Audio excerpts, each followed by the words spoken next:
完美世界178集，10号和小兔子他们来到藏界探险，感应到了柳神的气息，天国第2猎杀者被10号击杀。随着10号从虚空裂缝中冲出，坠落在地时，青衣他们惊喜交加。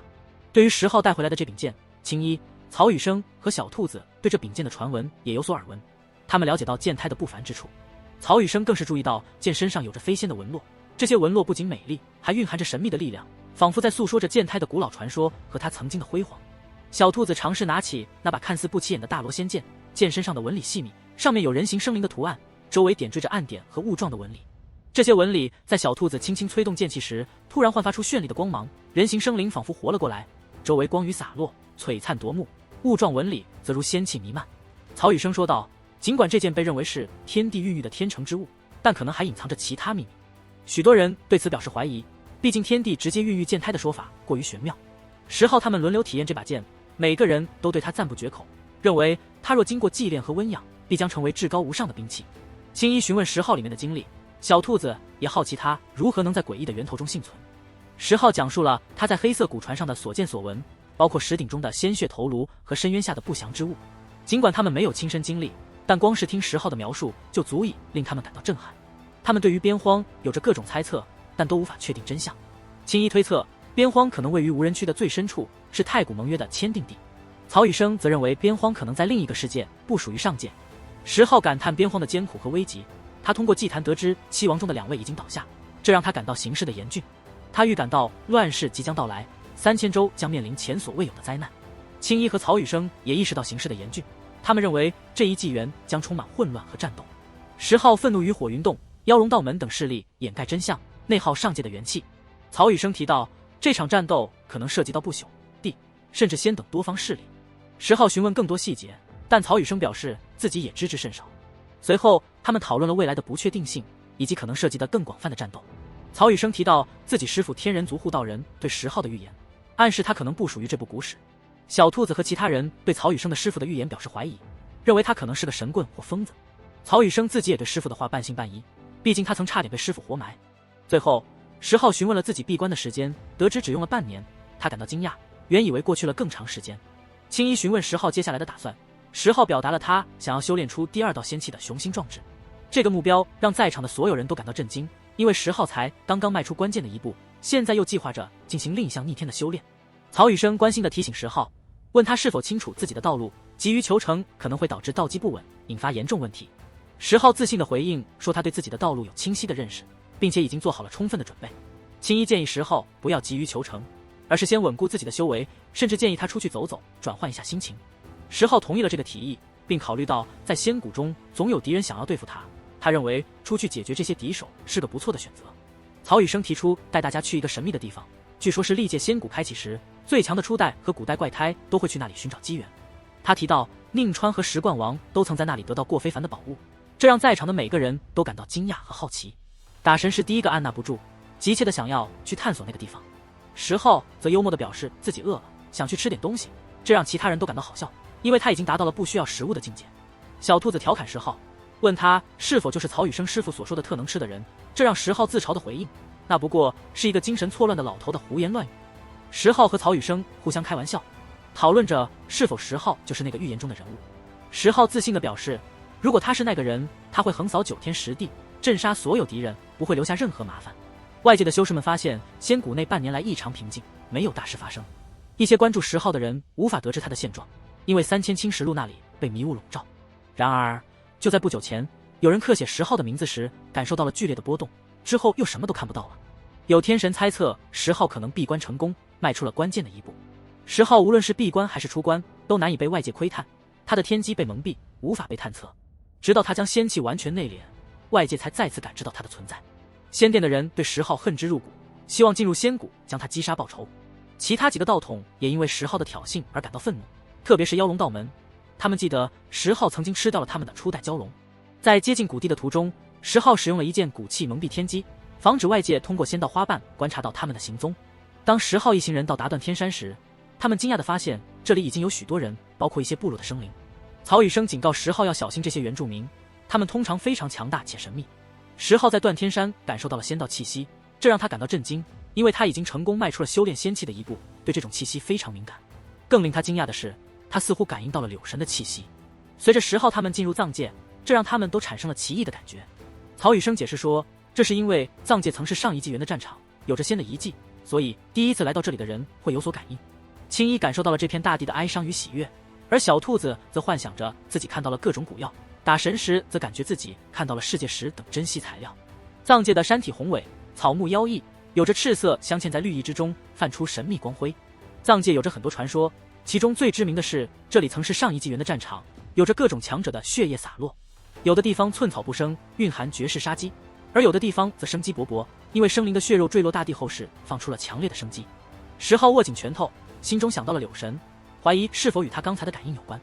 曹宇生提议大家去探索藏界，寻找可能存在的宝物。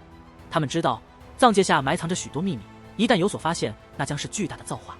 他们注意到了山脉中的部落有奇异生物出没，但10号他们并不打算去招惹这些原住民，因为据说他们中有教主级的高手。小兔子好奇地观察着部落中的生物，发现他们上半身为人，下半身为马，体型庞大。曹宇生解释说，这是人马族，力大无穷，是神箭手，非常强大。曹宇生感慨，仙古纪元的种族已经绝灭，活下来的都出现了异变。青衣问道，如果他们这一纪元也走向末日，后世的生灵会怎样评价他们？小兔子表示，要趁现在将所有想做的事情都做了。10号则霸气地表示，他会将所有有害的生灵统统消灭，无论是红烧、清蒸还是火烤。他们来到藏界最出名的4处古地之一，这里有赤红的石林，泛出晚霞般的光彩。在石林中，有人发现了七彩铜，虽然不是七彩仙晶，但也是神料。10号他们继续寻找，但没有什么发现。曹宇生不死心，认为还有遗漏的宝物。他们来到一个天坑前，这里有很多生灵在寻找宝物。10号使用天眼看了很久，发现这个地方贫瘠，没有什么宝物。但当他盯着天坑最下方时，他的眼中符文繁奥，似乎有所发现。10号告诉他们，他看到了非常璀璨的东西，可能有石室和强大的生机符文。小胖子激动地猜测，这是否是先知藏宝地？青衣提醒他们小心，不要引起他人注意。而10号倒是期待民族、天国、火云洞、宁川等人都能来到这里。10号决定亲自下去探查。曹宇生等人在外面为他望风，同时关注周围的动静，以防万一。10号使用大罗仙剑，一路破土而下，直至地下深处。在途中，他没有被任何障碍物阻挡，所有的岩石和金属块等都被剑胎搅碎。他的目标明确，直指地底的神秘光源。到达地心深处，10号发现了一座古老的石质殿宇，它沧桑而神圣，显然属于上一纪元的建筑。在石殿上，他惊讶地发现了一个淡淡的手印，这个手印似乎蕴含着无上大道的力量。10号用大罗仙剑破开石室，露出了其中的人形生灵。他震惊地发现，这可能是一具仙的体魄，被绚烂的光辉包裹着，一动不动。他没有在此地停留，而是迅速返回地面，因为他担心这种光雨可能引来不测。回到地面后，10号发现天坑周围已经聚集了许多生灵，他们都在期待着地下的宝物。